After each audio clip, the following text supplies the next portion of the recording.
Os pido un favor, que veáis este vídeo. El motivo, tengo verdadera debilidad por este prototipo, un gran desconocido y ahora vuelto a la vida. Para aquellos que lo conozcáis, prometo contaros cosas nuevas y para aquellos que no lo conozcáis, os aseguro que vale la pena. Uno de los mejores diseños de Gandini. Bienvenidos a Garaje Hermético.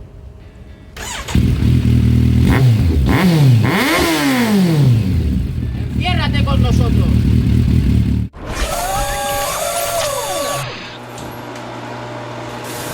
Ferruccio Lamborghini era un verdadero crack.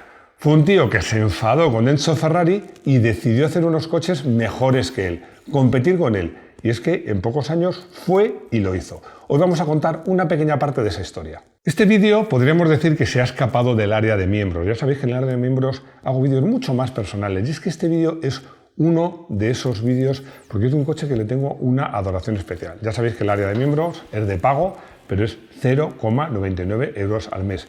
Y hago vídeos como este, pero es que este coche de verdad que le tengo un especial aprecio. Cuando hablo del Marshall, digo que es un coche. Ya sabéis que en el fondo era un prototipo, es una unidad única. Lo que sucede es que era una unidad enteramente funcional, completamente funcional. Funcionaba perfectamente, se podía usar. Se presentó en el Salón de Ginebra de 1967.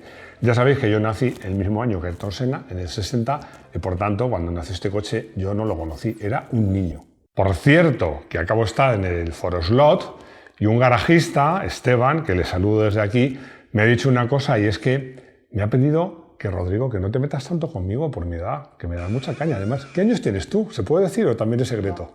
No se puede decir. Bueno, pues no debe tener mucho menos que yo. Así que me ha dicho Esteban que no te metas más con mi edad. Pero fue ya con 14 años, con mi colección de coches a escala 1.43, que iba creciendo día a día, pues cuando llegó un nuevo vecino que tenía un hijo de mi edad y que también era aficionado a los coches y coleccionaba coches de escala 1.43. Era muy habitual en esa época. Bueno, me enseñó su colección y de repente me enseñó el Lamborghini Marshall. Era una versión de Wisbal, de una fábrica española ya desaparecida, que además tenía las puertas operativas. Bueno, es que realmente creo en el amor a primera vista, porque ese coche me enamoró desde el primer momento que lo vi. Era un coche único, con un capó muy largo, una parte trasera muy especial, pero sobre todo la parte central, que era una especie de burbuja de cristal, con unas puertas de alas de gaviota completamente acristaladas. Bueno, a mí me pareció, en ese momento, el coche más bonito que había visto nunca. Me enamoré de él y fue entonces cuando empecé a investigar sobre ese coche y descubrí su historia. Una historia que os voy a contar hoy.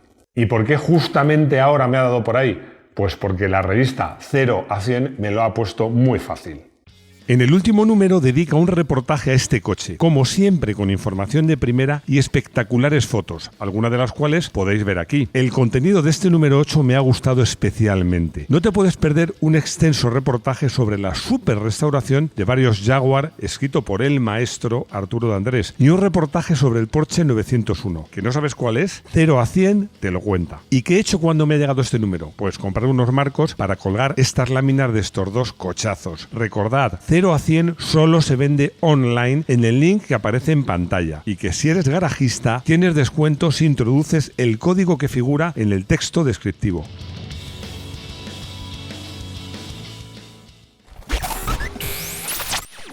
Nacimiento.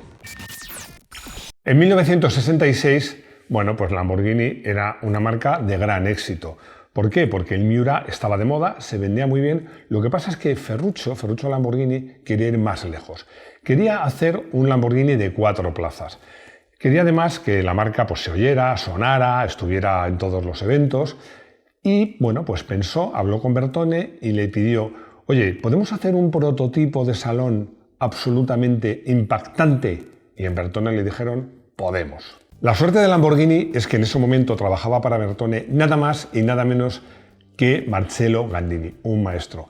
Y le sedujo mucho el proyecto. Además, según cuenta el propio Marcello, hacer un prototipo tiene un encanto especial porque cuando diseñas un coche de serie, pues tienes muchos requerimientos de los ingenieros para fabricarlo, por determinadas cosas, que no puedes poner determinados elementos. Cuando haces un prototipo, eres completamente libre para diseñar lo que quieras. Gandini desde el primer momento pensó en un coche con unas amplias puertas acristaladas que se abriesen como alas de gaviota. Le pareció que ese iba a ser algo realmente como fue impactante. Pero claro, había tres problemas. Primero, no había un chasis del que partir. Segundo, no había nadie que hiciera unas puertas ni un mecanismo de apertura de esas puertas. Y tercero, el motor, que tenía que ser posterior, Lamborghini no tenía ningún motor que cupiese en un espacio tan pequeño. Complicado. Lo más difícil de todo esto era encontrar un motor. Y Gandini se puso en contacto con el ingeniero jefe entonces de Lamborghini, que era Giampaolo Dallara, para pedirle ayuda. Y Giampaolo le dijo, ¿qué necesitas? Y le dijo Marcello, necesito un motor mucho más pequeño de todos los que tenemos. La solución fue imaginativa y sobre el papel muy simple, coger un V12 y partirlo por la mitad. El V12 era un motor de 4 litros, dijeron, bueno, pues lo partimos, tenemos un 6 cilindros de 2 litros. Hablaron con la empresa italiana que fundía los bloques, que le dijeron que sí, que se lo hacían, y así obtuvieron, bueno, pues como os digo, un motor, 6 cilindros, que daba 175 caballos, 6 cilindros, 2 litros, y que además sí que cabía exactamente en el vano motor. Con lo cual, este Lamborghini es el único Lamborghini que tiene motor trasero y el único Lamborghini con motor de 6 cilindros. Con el chasis hicieron algo parecido. Bueno, se podría decir que hicieron una ñapa. Porque ¿qué hicieron? Coger la parte central, casi de las suspensiones y la parte central delantera del Miura y la trasera. Pero la trasera cogieron y le dieron la vuelta. Ya sabéis que el Miura llevaba motor central, el Marshall lleva motor trasero. Bueno, lo juntaron y así consiguieron en muy poco tiempo un chasis apto para este prototipo. Quedaba el problema de las puertas. Pero hubo suerte porque una empresa danesa dedicada al vidrio que se llamaba Glaverbell accedió a hacer esas enormes puertas de cristal.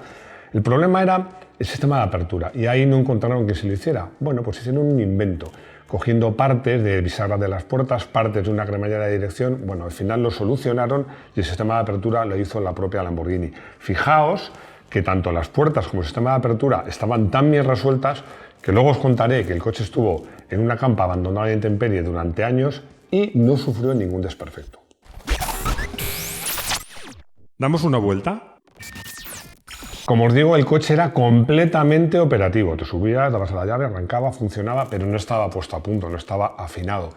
El año anterior, bueno, estamos hablando, vamos a trasladarnos al Gran Premio de Mónaco de 1967. El año anterior hay una vuelta de honor que da antes del Gran Premio el príncipe Reñero con su esposa, que la dio en un Lamborghini Miura. La idea este año, como era un prototipo, era exponerlo en el Gran Casino de Mónaco instantes antes del Gran Premio. Todavía no está claro si fueron las artes o la convicción del propio Ferruccio o de un aristócrata francés muy amigo de Ferruccio y usuario de la marca, que era Etienne Courneuil, pero el hecho es que el príncipe Reñero dijo, no, en vez de exponer el coche me voy a dar una vuelta con él y además me va a acompañar mi esposa. Ojo, en ese momento la esposa del príncipe Reñero era Grace Kelly, como sabéis, una actriz norteamericana que abandonó su carrera para meterse a princesa.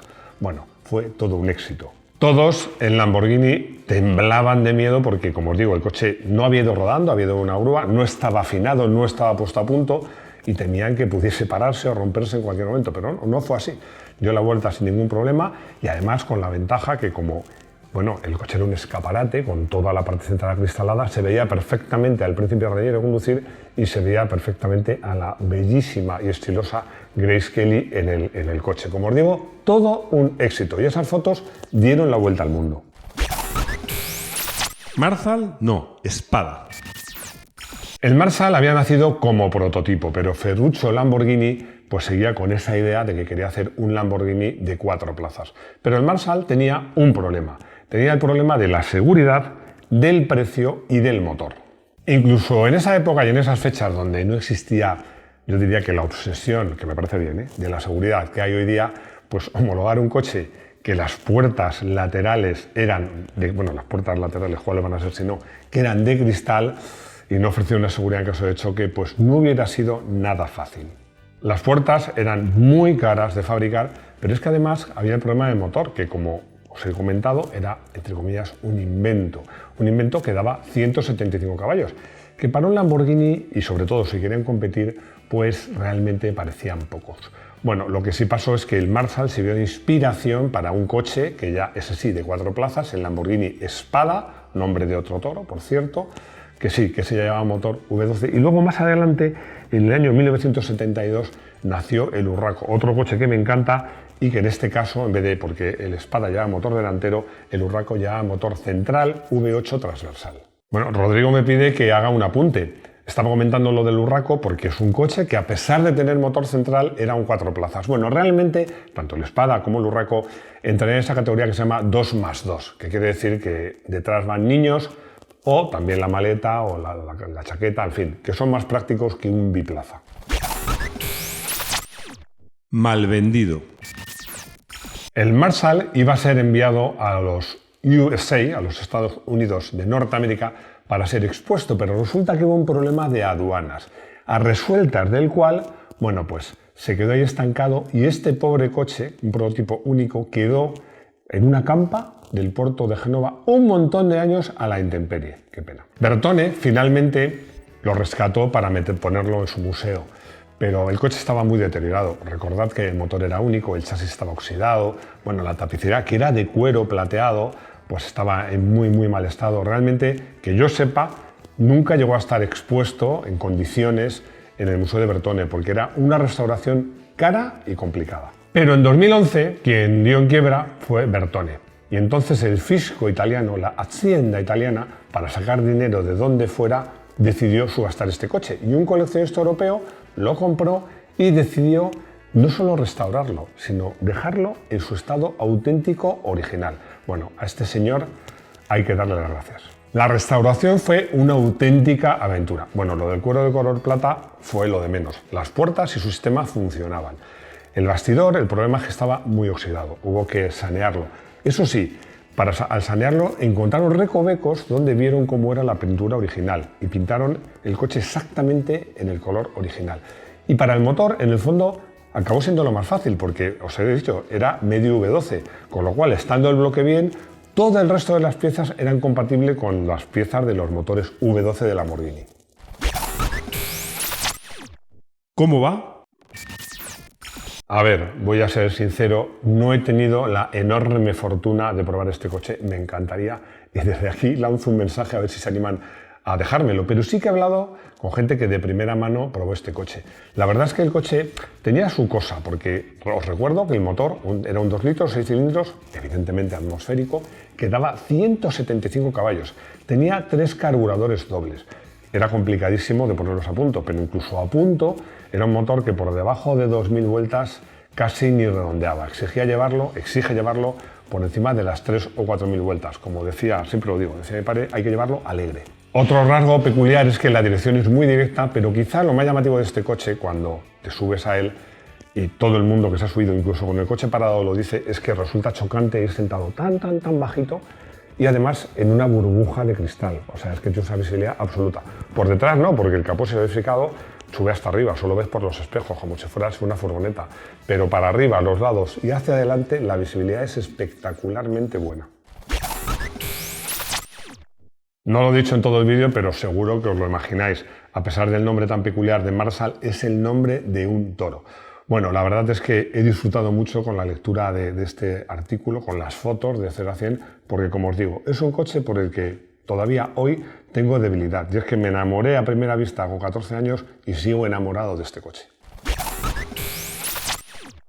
Bueno, ya que estamos hablando de coches de los que me enamoré a primera vista cuando era joven y de miniaturas, voy a traer un coche porque muchos me dijisteis que cómo no había sacado ese coche en el vídeo que hicimos de deportivos míticos americanos. Estoy hablando del Javelin, del American Motors Corporation AMC Javelin. Bueno, es un coche que me gusta muchísimo, sobre todo el de 1968. Y era un coche que lo tuve porque otra marca española que hacía miniaturas de 1.43 en metal, Autopilen, muy conocida por la gente de mi edad, pues sacó ese coche. Me hizo mucha gracia porque me gustaba ese coche porque comparado a todos los demás coches que tenía de miniatura 1.43 era enorme, claro. Luego cuando le conocí en persona me di cuenta de que estaba bien hecho. Es que ese coche, comparado con los coches europeos, comparado por ejemplo con un 124 Sport, era un coche enorme. Pero sobre todo era un coche, para mi gusto, era y es un coche muy bonito. Alan me pregunta que si en distintos mercados modelos que son iguales tienen especificaciones distintas. La respuesta es que sí, porque las marcas se molestan en adaptar pues, los modelos a las características de cada mercado. Te voy a poner un ejemplo. Hay versiones tropicales o desérticas. Son para mercados que hace mucho calor. Por ejemplo, todo el norte de África, Medio Oriente, algunos países de Sudamérica, y esos coches tienen un sistema de refrigeración pues, más grande. También hay versiones justo al contrario, para climas muy fríos. Pero es que además, incluso temas como pueden ser los desarrollo del cambio y sobre todo la definición del equipamiento cambian según los tipos de mercado. Bueno, yo creo que eso es algo que las marcas hacen bien y que el consumidor aprecia. Perico me pregunta que él tiene un clásico que usa a menudo y que estaba pensando en cambiar los cinturones enrollables por unos fijos. Vamos a ver. No es buena idea. Y te digo por qué. Porque los cinturones enrollables a ti te parecerán menos seguros porque pues te permiten desplazarte hacia adelante, hacia atrás. Pero en caso de accidente hay un sistema que puede ser pirotécnico, puede ser con un muelle súper fuerte que los tensa y te recoge completamente en el respaldo. Los cinturones fijos no. Los cinturones fijos, que por supuesto tendrá que ser un arnés, no es que solo sean más incómodos, es que para ser eficaces hay que atarse muy apretado. Yo siempre lo digo, en las carreras me vacío de aire, me aplasto contra el respaldo, tiro con todas mis fuerzas y en el último momento pego un tiro más fuerte o me lo pegan los mecánicos, porque no se tensan a posteriori. Así que yo te diría, mejor deja los cinturones que lleva el coche. Por cierto, se me olvidó decir a Perico, esto queda, si vas a correr en rallies, aunque sea de regularidad, entonces sí, es otra cosa. Pero bueno, llegamos al final de este vídeo y quiero daros las gracias por estar ahí, por seguirnos, por vuestro like, por vuestros comentarios y lo que digo siempre, desearos veros de nuevo en nuestro garaje hermético. ¡Hasta pronto!